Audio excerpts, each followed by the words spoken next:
안녕하세요. 제 사연을 들어주시려고 찾아와 주신 여러분께 활기찬 마음으로 인사부터 드리도록 하겠습니다.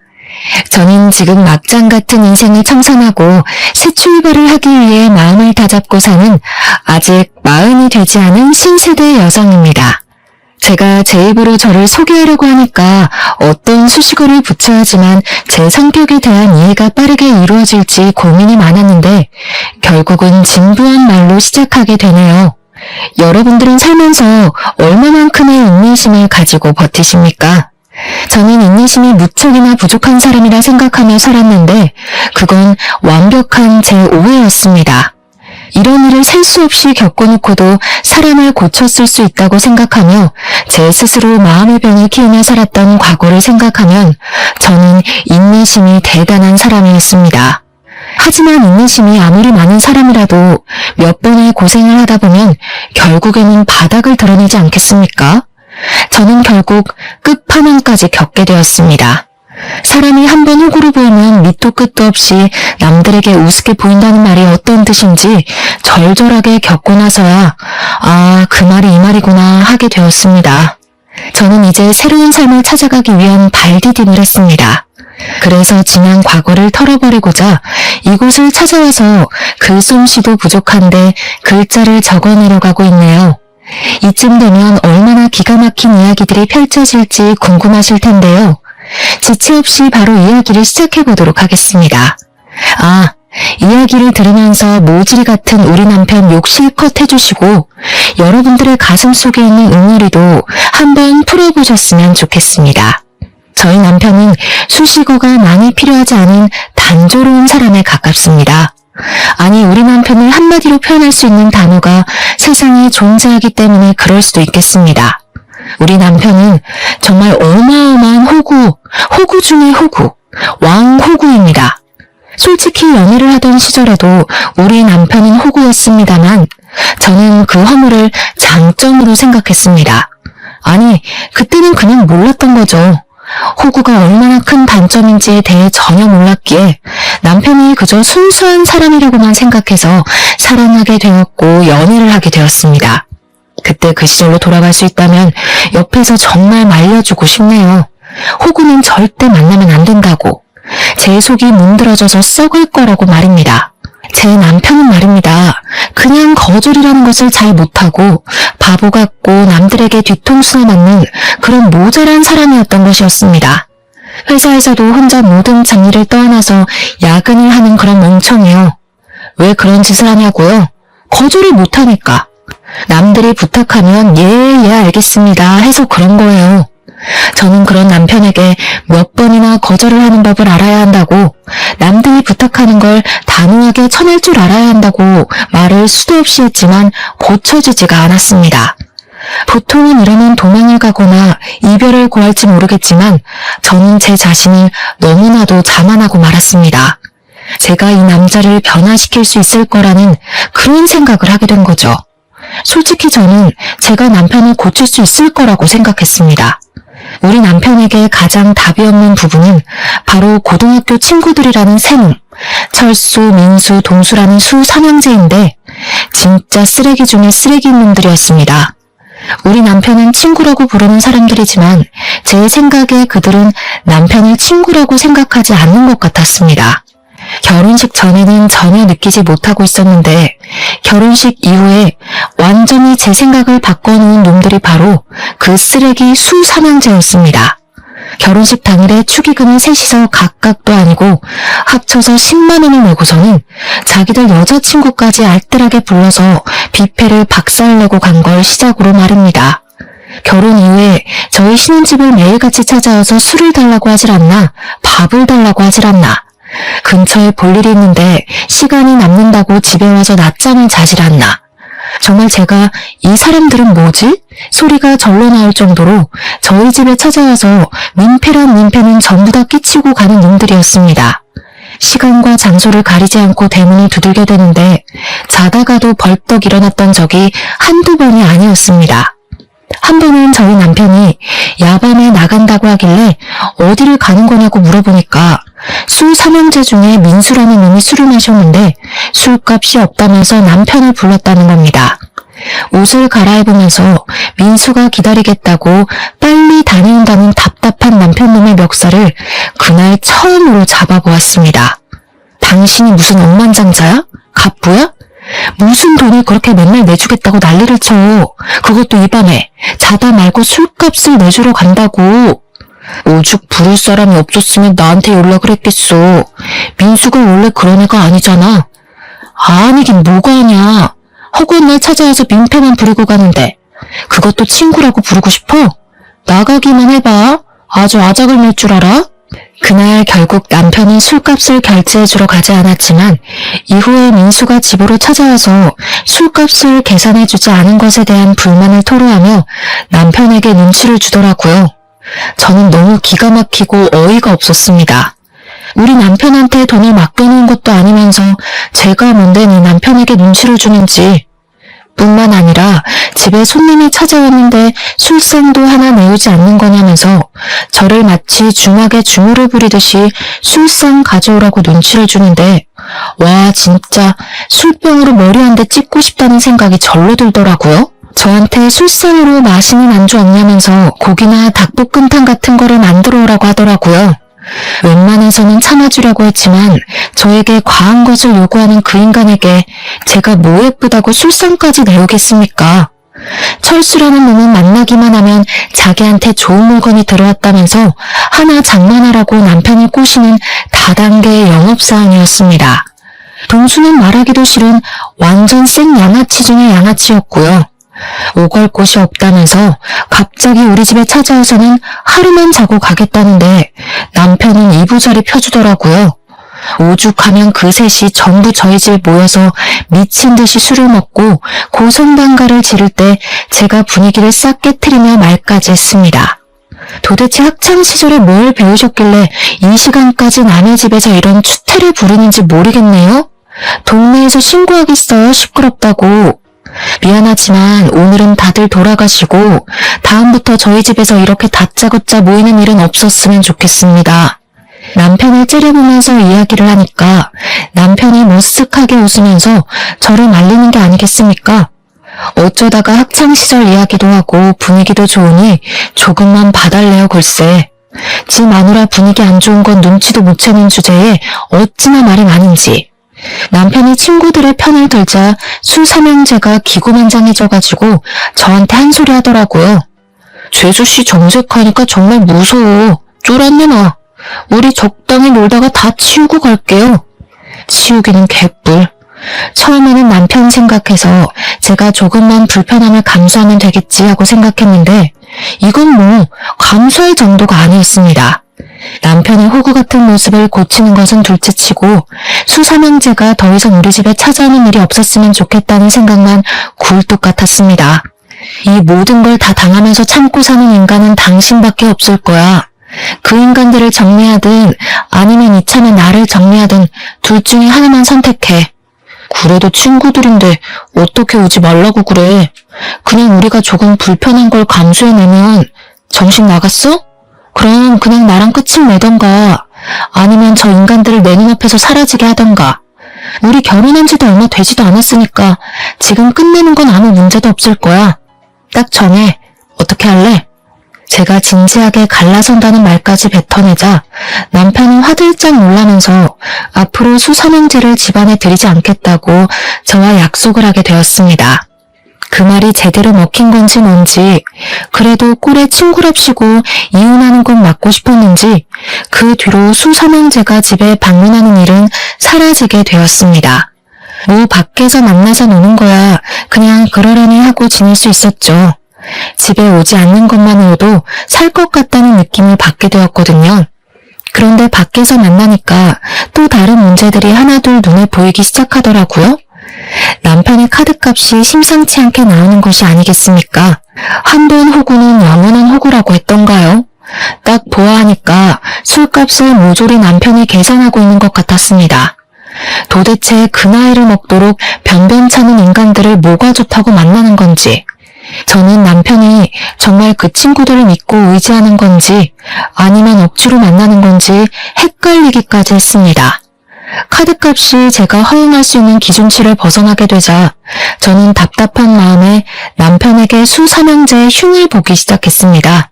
네 친구들은 돈이 없냐? 맨날 당신이 술값 계산하는 것 같은데 그게 맞아? 그러니 남편이 진짜로 수삼형제가 돈이 없다고 우물쭈물하면서 말을 하더라고요. 그런데 저희 아버지께서 공장을 하나 운영을 하고 계셨거든요. 남편이 저에게 은근슬쩍 친한 척을 하면서 동수놈이 취직이 안 된다고 저희 아버지 공장에 취직을 좀 시켜주면 안 되냐는 식으로 물어보더라고요. 저희 아버지 공장이 전문성을 띠고 있는 업종이기도 하고 자격증이 있어야지만 일을 할 수 있는 곳이기도 하고요. 그리고 청렴결백으로 운영을 해오신 분이세요. 저희 친정아버지야말로 존경받는 기업인으로 추대받아 마땅한 분이신데 그런 아버지께 취업 청탁을 그것도 할 줄 아는 게 없는 동수놈을 말입니다. 저는 남편을 아주 하찮게 바라보면서 우리 아버지 공장은 그렇게 청탁을 해서 들어올 수 있는 곳이 아니라고 딱 잘라서 거절을 했습니다. 어떡하지? 이미 말을 해본다고 했는데 장인어른 공장이라서 취업 걱정 안 해도 된다고 큰소리 떵떵 쳤는데 장인어른한테 부탁 딱 한 번만 들어보면 안 되냐? 그래도 내 친구인데 해주시지 않을까? 우리 아빠 공장인데 왜 당신이 큰소리를 떵떵 쳐서 이사다를 만들어? 절대 안 되니까 그런 줄 알아. 그 뒤로 동수놈은 우리 집에 일부러 찾아와서 저 보라는 듯이 남편에게 눈치를 주는 말을 서슴지 않게 뱉더라고요. 제가 공장 취업은 절대 안 된다고 못을 박은 이야기를 동수놈에게 전달을 한 건지 뭔지 눈에 훤히 보이는 수틀림에 어이가 없어서 웃음까지 나오더라고요. 동수놈은 제가 아무런 반응이 없자 일부러 더 남편에게 비꼬아대면서 이야기를 하기 시작했습니다.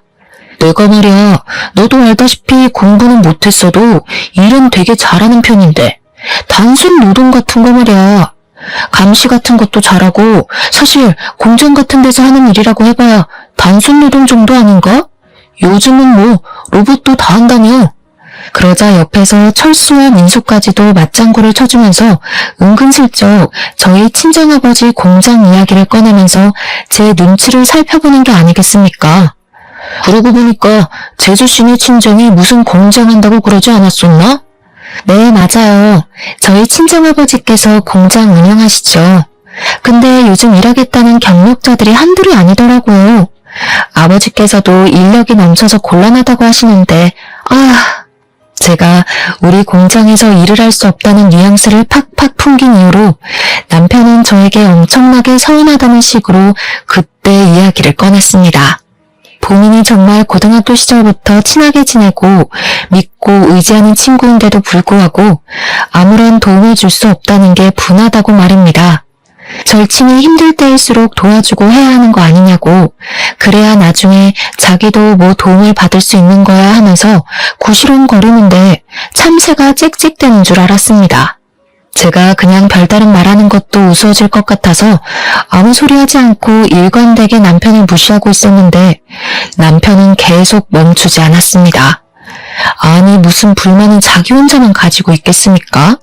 당연히 저도 불만이 넘치니까 남편을 붙잡고 결국에는 화를 냈습니다.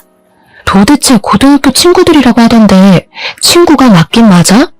맨날 당신이 술값 내고 도와주고 하는 걸 보면 괴롭힘을 당하는 것처럼 보이지 친구 같아 보이지 않아. 당신 혼자만 친구라고 생각하는 거 아니냐고. 그랬더니 콧김을 뿜어대면서 지금 자기와 친구들을 무시한 거라면서 저에게 본인은 작은 방에서 자겠다고 안방에서 같이 자는 걸 거부하기 시작했습니다. 저는 각방 선언을 하는 남편에게 어이가 없어서 그래, 그럼 그냥 각방 쓰자 하고 선언을 했습니다. 각방을 쓰게 된 지 6개월이 지나자 남편과 제 사이에서의 대화는 점점 사라지게 되었고 시댁에서는 저에게 왜 아이가 들어서지 않는지에 대해 궁금해하기 시작했습니다. 제가 굳이 남편이 각방을 쓰자고 한 것에 대해 변명을 해주고 숨겨야 할 필요가 있겠습니까? 그냥 시모에게 말을 해버렸습니다. 남편이 각방을 쓰자고 해서 지금 따로 자고 있다고 하니까 남편이 화들짝 놀라면서 저를 있는 힘껏 째려보는 게 아니겠습니까? 도대체 자기가 그렇게 째려보면 뭐 어쩐다고 무섭기라도 할 줄 알고 그러는 건지. 각방을 쓴다니 그게 무슨 말이야? 너네 싸웠니? 저는 이때다 싶어서 그동안 남편이 호구짓을 하고 다닌 것과 저에게 동수의 공장 취업 청탁을 한 짓에 대해 낱낱이 고했습니다. 그랬더니 시모가 갑자기 남편의 등짝을 사정없이 때리면서 곡소리를 내는 것이 아니겠습니까? 너 아직도 그 날라리 놈들한테 꼼짝도 못하고 그러고 살고 있는 거야? 부탁할 게 따로 있지 취업 청탁을 부탁하고 그래. 걔네가 너 고등학교 때 얼마나 괴롭혔니 너를. 내가 속이 상해서 아이고 우리 며느리 볼 낯이 안 선다 내가. 그러면서 시모가 제 손을 잡고 남편이 고등학교 때 그 수삼형제에게 얼마나 당하고 살았었는지에 대해 하나하나 말을 해주시는 게 아니겠습니까? 남편이 쪽이 팔린 건지 시모에게 그만하라고 소리를 치는데 저는 사건의 모든 것이 궁금해서 시모에게 계속 이야기를 해달라고 했고 상상을 초월하는 이야기를 전이 들었습니다. 그러니까 소위 요즘 말하는 학교 폭력에 관한 이야기들처럼 남편이 수삼형제에게 고등학교를 다니는 내내 괴롭힘을 당하면서 살았다는 것이었습니다. 성인이 된 이후에 우연히 만나게 되었는데 남편한테 잘해주니까 남편이 또 홀라당 넘어가서는 그놈들이랑 어울려 지낸다는 겁니다. 진짜 시모의 속마음이 얼마나 터져나갈지 100% 공감이 가는데 우리 남편은 팔푼이 같은 모습을 하면서도 자기 가족들에게만 자존심을 세우고 있었던 거죠. 사람이 허세가 있는 건 좋은 것이 아니지만 너무 없는 것도 사실 별로지 않겠습니까? 저는 남편에게 정이 팍팍 떨어지고 있었습니다. 시모는 제 손을 잡으면서 아무리 그래도 이미 결혼을 한 사이고 가족이니까 허물을 덮을 줄도 알아야 한다며 결국에는 남편의 편을 들어주더라고요. 각방 쓰는 걸 멈추고 부부 사이가 좋아지려면 아이를 하루빨리 가지는 것도 방법이라고 하면서 저를 설득하기 시작했습니다. 하지만 이미 저희 부부 두 사람 사이에는 돌이킬 수 없는 골이 존재하고 있었는데 그렇게 쉽게 모든 것이 해결되겠습니까? 그러던 남편이 어느 날 갑자기 저와 상의도 없이 갑자기 직장을 이직하겠다는 허튼 소리를 짓거리더라고요.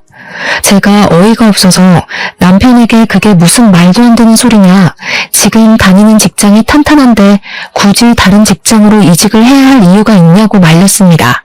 그랬더니 이직을 하려는 회사가 미래 전망이 좋은 회사고 자기에게 승진도 보장이 되어 있다고 말을 하는 게 아니겠습니까?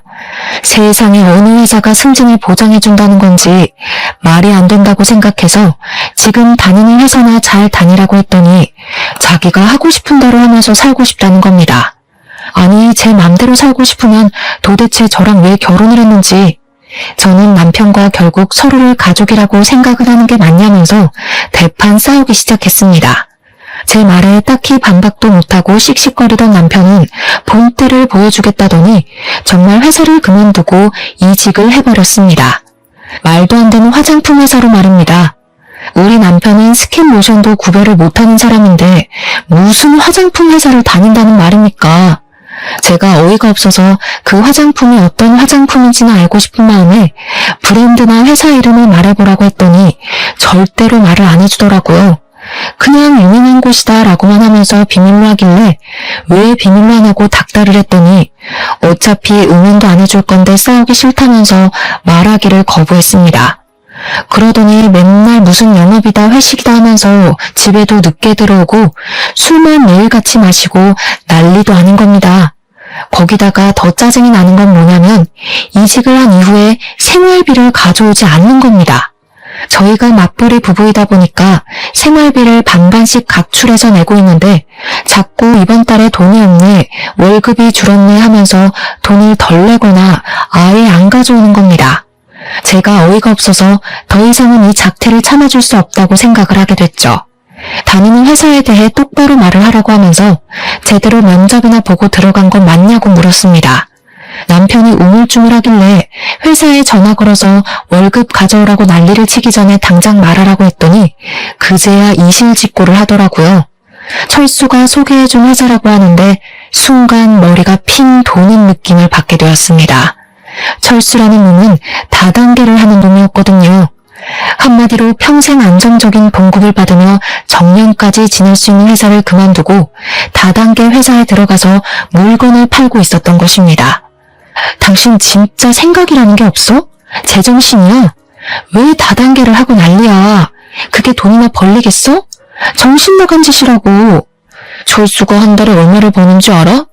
나도 철수처럼 다이아몬드 등급에만 들어서면 몇 천만 원 버는 건 아주 껌이라고. 그때 돼서 돈 달라고 빌지나 마. 진짜 이놈이랑 어떻게 더 같이 살아야 하나 막막했는데 더 막막한 것은 집에 가져다 준 그 생활비 몇 푼도 철수한테 빌려서 저에게 준 돈이었다는 겁니다. 다단계 구조상 고정급이라는 게 없이 물건을 판매한 만큼 수익이 떨어지는데 이 인간이 스킨모션조차 구별을 못하는데 화장품을 어디서 누구에게 팔겠습니까? 그러니까 철수한테 어쩔 수 없이 돈을 빌려서 저에게 생활비를 주고 있었던 것입니다.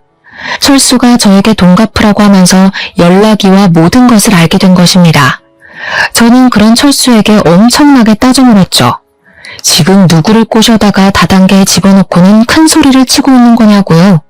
당연히 여기서 끝이었다면 참으로 좋았을 텐데 우리 남편은 친정에 연락을 해서 친정 부모님을 비롯해 저희 친척들에게까지 화장품을 팔아치웠더라고요.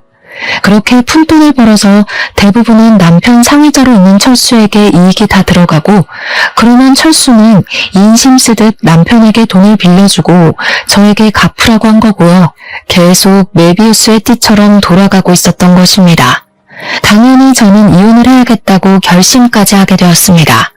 상품을 구려도 엄청 구린 건지 우리 부모님부터 친척들까지 이 상품을 못 쓰겠다고 환불을 해달라는 지경까지 가더라고요. 남편은 뻔뻔하게 해결할 생각도 없는지 개봉해서 환불이 안 된다는 말만 하고 있었습니다. 저한테 제 친구들은 화장품 많이 쓰지 않냐고 친구들 소개 좀 시켜달라는 소리까지 해대는데 정이 떨어지니까 아주 꼴도 보기 싫어지더라고요. 결국 물건을 제대로 팔지도 못하고 빚만 잔뜩 떠안게 된 남편은 3개월 만에 다단계를 때려치우고 완벽한 백수로 돌아오게 되었습니다. 차라리 집에서 허튼 짓 안 하고 직장이나 알아보는 게 낫겠다 싶을 정도였죠. 그런데 이 남편놈이 이번에는 무슨 자격증을 따고 싶다면서 공부를 하겠다는 게 아니겠습니까? 요즘은 자격증 시대라면서 잘하는 게 있어야 취직도 잘하고 돈도 많이 벌 수 있는 거라고 공부를 하겠다는데 웬일로 바른 말을 하나 싶었습니다. 그래서 공부 한번 해봐라 했더니 남편이 스터디 그룹을 알아봤다며 거기에서 같이 공부를 하면서 정보도 얻고 취업까지 해보겠다고 다짐을 했습니다. 최근 수개월 동안 마음에 안 드는지 투성이었는데 오래간만에 정신을 차린 것 같아서 저는 남편을 응원해주기로 했습니다. 그때까지만 해도 저는 남편에 대해 아주 티끌만큼의 믿음은 가지고 있었거든요. 남편이 공부도 열심히 하고 스터디 활동도 꾸준히 하는 걸 보면서 저는 드디어 정신을 차렸구나, 이제 우리 남편이 강해졌구나 하는 생각이 들어 뿌듯했습니다. 그런데 제 믿음이 깊어지면 깊어질수록 이상하게 수상한 일들이 하나둘 생기기 시작하는 게 아니겠습니까? 분명 주말에만 공부를 하는 스터디 모임이라고 들었었는데 평일 주말 휴일 할 것 없이 스터디 모임을 나가는 게 아니겠습니까? 거기다가 더 수상했던 것은 야밤에 통화를 한다고 밖으로 나가지를 않나 휴대폰에 생전 걸어두지 않던 비밀번호까지 걸어두었더라고요. 저는 남편의 수상쩍은 행동에 요즘 무슨 짓을 하고 다니는 거냐고 물어보았는데 자기가 하면 뭘 하겠냐고 발뺌을 하더라고요. 그냥 스터디를 하는 사람들이 나이가 조금 어린 친구들도 있고 해서 자기한테 고민 상담을 많이 한다고 하더라고요. 제가 순순히 남편의 그 말을 믿어줄 리가 있겠습니까? 우리 남편이 정말 거짓말을 더럽게 못하는 사람이거든요. 그러니까 남들의 부탁도 거절을 잘 못하는 거고요. 남편이 거짓말을 할 때마다 입이 마르는지 혀를 내밀어 침을 발라대는데 스터디 이야기만 나오면 시선을 어디다 둬야 하는지도 모르고 입술에 침을 계속 바르더라고요. 딱 봐도 거짓말을 치는구나, 나에게 숨기는 게 있는구나 하는 마음이 들었는데 제가 그 부분을 파내지 않으면 안 되지 않겠습니까? 저는 남편이 자는 사이에 휴대폰 지문인식을 통해서 휴대폰 잠금 화면을 푸는 데 성공을 했고 열어서는 안 되는 판도라의 상자를 열어버렸습니다. 정말 그 밤에 소리를 지를 수도 없고 분노에 부들부들 떨면서 남편의 모든 메신저를 확인하고 저는 정말 경악에 휩싸이게 되었습니다. 휴대폰에 잠금을 해놓을 수밖에 없었던 이유가 있더군요. 바로 남편이 저 몰래 바람을 피우고 있었던 것이었습니다. 알고 보니 스터디에 간다던 남편은 아예 스터디 활동이라는 것을 시작한 적도 없었고 웬 처음 보는 단톡방에 들어가서 다른 여자와 바람을 피우고 있었던 겁니다.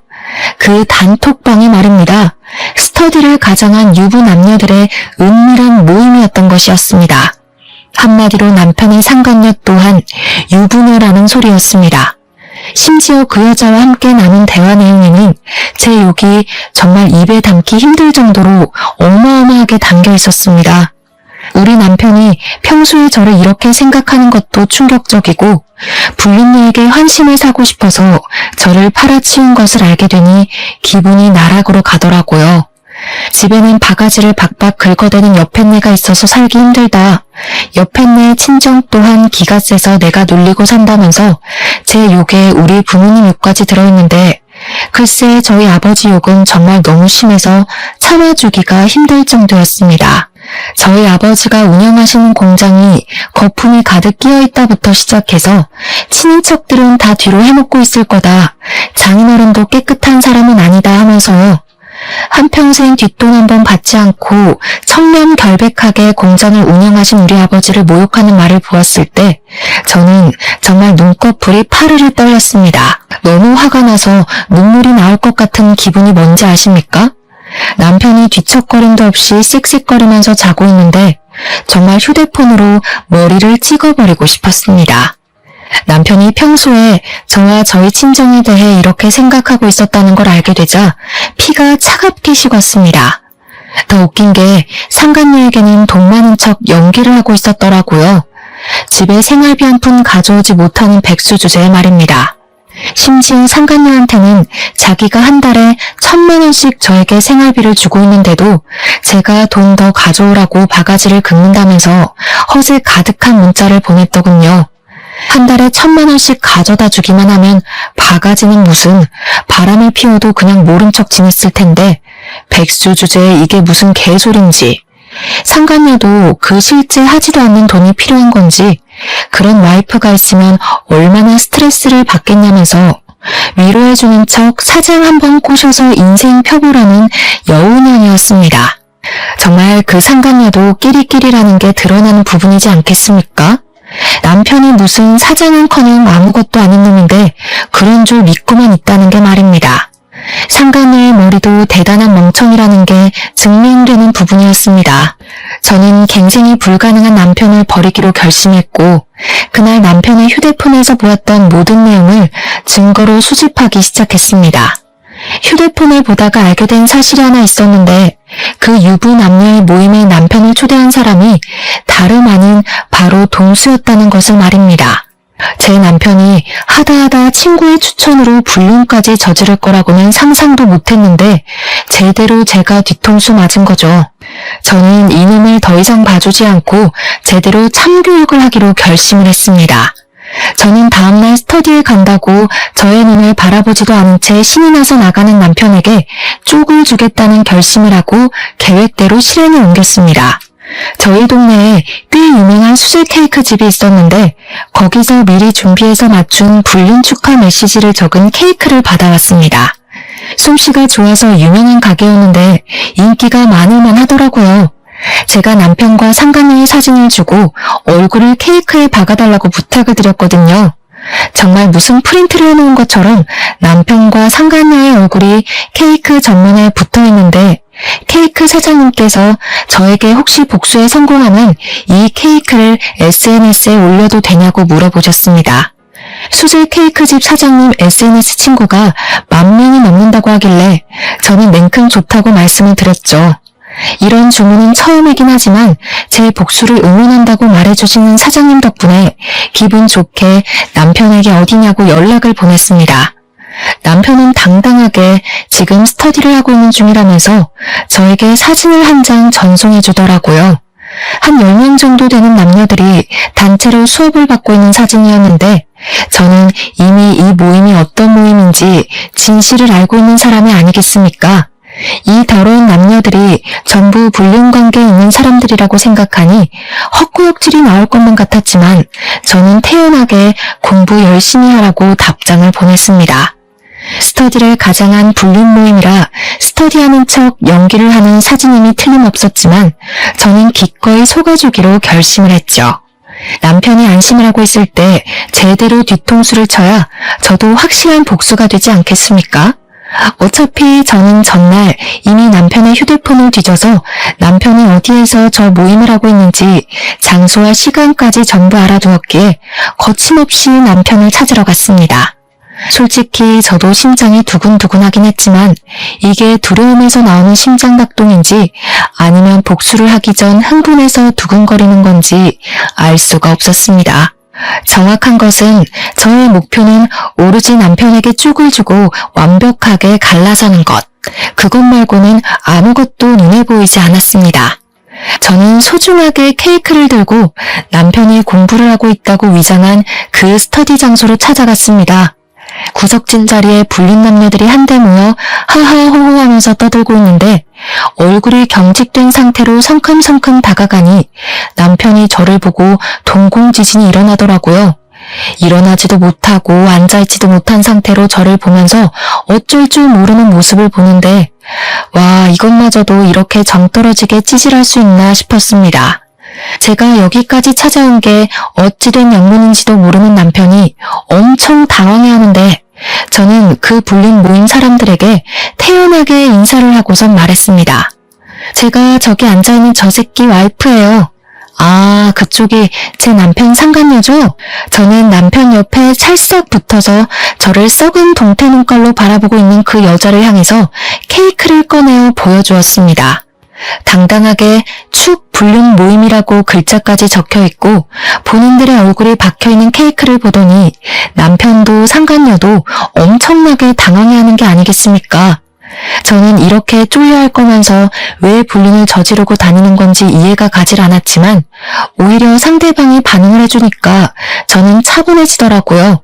거기 모여있는 사람들이 아무 소리도 하지 못하고 저만 바라보고 있길래 일부러 여유 있는 척 웃으면서 케이크를 한 조각씩 드시라고 했습니다. 일부러 제가 커팅을 하는데 불륜 남녀의 영원한 사랑을 기원한다는 글자와 남편과 상간녀의 얼굴을 칼로 조각조각 내서 주었습니다. 아마 자기 얼굴이 난도질 당하는 걸 눈앞에서 목격했으니 기분이 꽤 나빴을 거라고 생각합니다. 그러자 불륜녀가 난도질이 된 자신의 얼굴과 케이크를 보면서 저에게 소리를 치더라고요. 야! 이게 무슨 짓이야? 당신이 여길 어떻게 알고 나타나서 일단 집에 가자. 집에 가서 이야기하자 우리. 다 오해야. 내가 설명할게. 오해? 와, 바람 피우는 상간녀 속상하게 너희들 사이가 오해라고 말을 하는 거야? 아니, 그게 아니라 여기서 이게 뭐 하는 짓이야? 뭐 하는 짓? 지금 내가 너한테 묻고 싶은 말이 그거야. 너는 지금 뭐 하는 짓이야? 공부? 자격증? 진짜 까고 있네. 여기서 이 어린 년이랑 바람 피우는 게 너한테는 공부냐? 쪽팔린 줄 알아. 그 나이 처먹고 돈도 없어서 빌빌거리는 주제에 누가 누구랑 불륜을 저지르고 있는 건데? 그러고는 너무 열이 받아서 얼굴을 조각조각 낸 케이크를 냅다 남편의 얼굴에 던져버렸습니다. 제가 워낙 불륜이라는 말을 큰 소리로 뱉기도 했고 케이크까지 던지니까 카페에 있던 사람들이 순식간에 조용해지고 다들 제가 있는 테이블을 바라보고 있었습니다. 거기 있던 사람들이 전부 불륜 모임이라고 하지 않았겠습니까? 혹시라도 사진이라도 찍힐까봐 다들 얼굴을 은근슬쩍 가리는데 참 찌질하더라고요. 순간 상간녀가 황급히 자리를 박차고 나가려는데 제가 순순히 곱게 보내주면 성을 갈아야 하지 않겠습니까? 바로 머리끄덩이를 잡아챘습니다. 여기 있는 놈들 다 유부녀 유부남인 거 내가 모를 줄 알아? 야, 너도 유부녀잖아. 너네 남편 어디 있어? 네 남편도 너 이 짓거리 하는 거 알아? 이 남자가 네 인생 책임져 줄 것 같지? 이 사람은 사장인 척 여자 꼬시고 있던데 이 남자 돈 한 푼도 없는 알거지야. 너한테 월 수입도 거짓말한 거라고 이 멍청한 년아. 이 남자가 그렇게 가지고 싶으면 가져. 제발 내 옆에서 데려가 달라고. 무슨 소리예요? 매달 1,000만 원씩 생활비 받고 있다면서. 1,000만 원? 지나가던 개가 없겠다. 화장품 하는 다단계 직원이 뭐가 좋다고 들이대냐? 아, 그리고 너네 남편한테 내가 연락해도 되냐? 둘이 정정당당하게 결혼하면 되잖아. 너무 잘 맞는데? 한 명은 남자 등쳐먹는 성형 중독녀애, 한 명은 화장품 다단계 직원. 둘이 너무 잘 어울린다. 둘이 꼭 결혼까지 했으면 좋겠네. 분이 이기지 못하고 머리끄덩이를 잡고 이리저리 휘두르고 있는데 이게 얼마나 재미난 구경거리겠습니까? 카페에 있던 손님이고 아르바이트생이고 할 거 없이 하나도 휴대폰을 꺼내더라고요. 사람들이 조용히 촬영을 하는 걸 보자마자 차라리 잘 됐다 싶었죠. 저야 초범이니 벌금을 맞아봐야 얼마 안 나올 거고 이 영상은 영원히 인터넷에 박제가 될 테니까요. 머리끄덩이를 잡혀 흔들리는 와중에도 사람들에게 얼굴을 가리면서 영상 찍지 말라고, 사진 찍지 말라고 소리를 치고 있더라고요. 남편도 불륜녀를 감싸느라 사람들에게 사진 찍지 말라고 소리를 치고 있는데 설마 사람들 휴대폰만 카메라겠습니까? 버젓이 CCTV도 존재하고 있는데요. 저는 일부러 더 큰 소리로 구경꾼들에게 소리를 쳤습니다. 여기 앉아있는 모든 사람들이 다 불륜녀 불륜남이에요. 다들 촬영해서 멀리 퍼뜨려주세요. 그 말이 끝나기 무섭게 고개를 숙이고 가만히 앉아있던 사람들이 화들짝 놀라면서 자리를 뜨기 시작했습니다.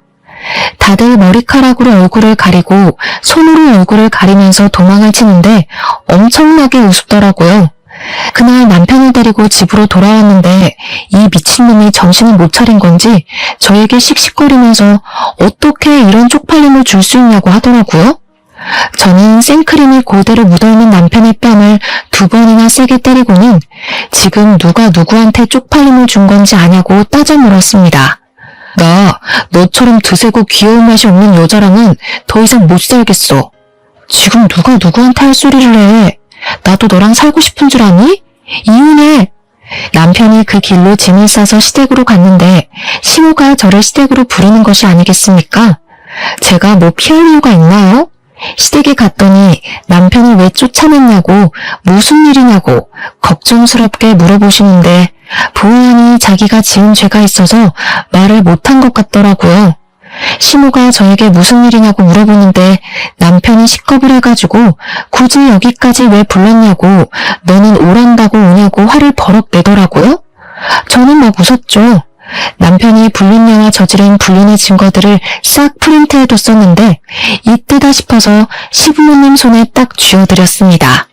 시모가 한참을 그 프린트물을 보더니 바들바들 떨면서 남편을 향해 소리를 치셨습니다. 네 놈이 드디어 정신 나갔구나. 바람을 피웠어? 아니, 그거 다 오해라니까.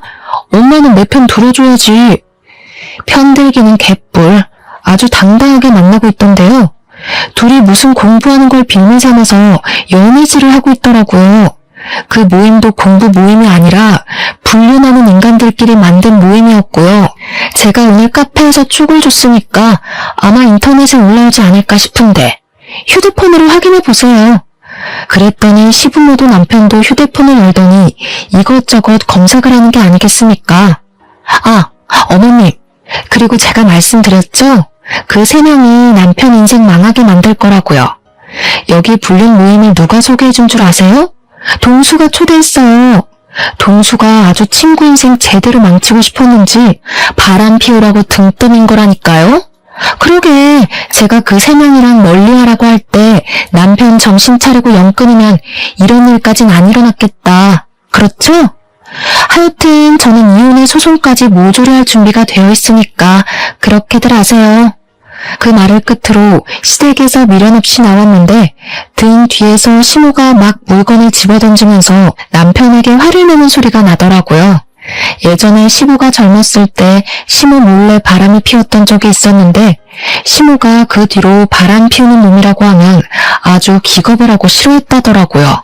그래서 시모가 큰 소리를 내면서 남편에게 자기 아비한테 배운 게 그거밖에 없냐고 나가 죽으라고 남편을 향해 발길질을 하고 계시더라고요. 궁금해서 뒤를 슬쩍 돌아보니까 남편이 시모 다리에 매달려서 빌고 있는데 어찌나 궁상맞던지 3주 정도의 시간이 흐르고 난 뒤 대충 정리할 거 다 정리해서 협의 이혼을 하기로 한 날 남편과 마주하게 됐는데 남편 몰골이 말이 아니더라고요. 살도 쭉 빠져가지고 얼굴이 정말 죽을 상이 되어서는 저를 보자마자 눈물을 줄줄 흘리는 게 아니겠습니까? 갑자기 제 발 앞에 무릎을 꿇으면서 자기가 잘못했다고 이혼 안 하면 안 되냐고 하는데 뭘 잘못 처먹었나 싶었습니다. 저는 나름 그놈의 사정이 궁금해서 무슨 일이냐고 물어보았습니다. 철수도한테 내용 증명이 도착하는 바람에 우리 부모님이 빚이 있다는 사실까지 알아버렸어. 엄마가 나를 얼마나 팼는지 오갈 곳도 없고 집에서는 하루 종일 눈치만 보이고 취직도 안 되고 돈 벌어서 알아서 갚으라고 해서 나 지금 막노동 뛰고 있어. 내가 다시 취직해서 안정적으로 돈 벌어올 테니까 한 번만 봐주면 안 될까? 부인네랑도 다 정리했어. 진짜 한 번만 용서해줘. 내가 2번 다시는 이런 일로 당신 실망시키지 않을게. 그래, 앞으로 정신 똑바로 차리면서 살았으면 좋겠고 하지만 이혼은 절대로 못 눌러줘. 법원 앞에서 엉엉 소리를 내면서 울고불고 하는데 법원을 지나가는 사람마다 남편 꼴을 보고 혀를 끌끌 차더라고요. 남편이 잘못했나 보네. 그러니까 이혼을 당하지 하며 한 소리씩 하시면서요. 협의 이혼을 하는 그날까지 또 통쾌한 일이 하나 더 있었는데 그날 찍힌 동영상이 동네 맘카페에 싹 풀리면서 남편은 또 한 번 인생의 타격을 받게 되었습니다. 정말 각종 커뮤니티 사이트마다 케이크 불륜남으로 박제가 되면서 길 가다가 사람들이 알아볼까봐 고개도 숙이고 다니고 완전 페인처럼 산다고 하더라고요. 시부모는 저에게 미안하다고 장문의 메시지를 보내시곤 했지만 저는 그냥 읽고 씹어버렸습니다. 사람들은 말입니다. 자기 분수에 맞게 어울려 살아야 한다고 생각을 합니다. 그리고 친구 따라 강남 간다는 말처럼 친구도 제대로 골라서 사귀어야 하고요. 그냥 한순간의 실수로 바람만 피웠으면 저에게나 나쁜 놈이지 않겠습니까? 도대체 다단계는 왜 해가지고 이도 저도 아닌 놈이 되는지 모르겠습니다. 저는 이혼을 한 이후에 아주 행복한 솔로 라이프를 즐기면서 살고 있는 중이랍니다. 아직 제 나이가 40도 되지 않았으니까요. 이 남자 저 남자 만날 남자 하나 없겠냐 하는 마음을 먹고 편하게 살고 있는 중입니다. 전 남편이랑 살던 집 정리해서 나온 돈으로 혼자 살만한 푸름을 얻었고요. 위자료까지 싹 받아 챙긴 돈으로 노후 자금을 마련해두니 너무나도 편하더라고요. 이래서 잘릴까 당장 생활비 부족할까 신경을 안 써도 되고요. 오죽하면 늘 명치가 답답하고 아팠었는데 싹 내려갔지 뭐예요? 생각을 해봤는데 굳이 안 될 것 같은 놈 질질 끌고 갈 필요가 없더라고요. 제 인생 당당하게 저 혼자 즐겨보려고 노력하며 남은 인생 누구보다 멋들어지게 살겠습니다. 감사합니다.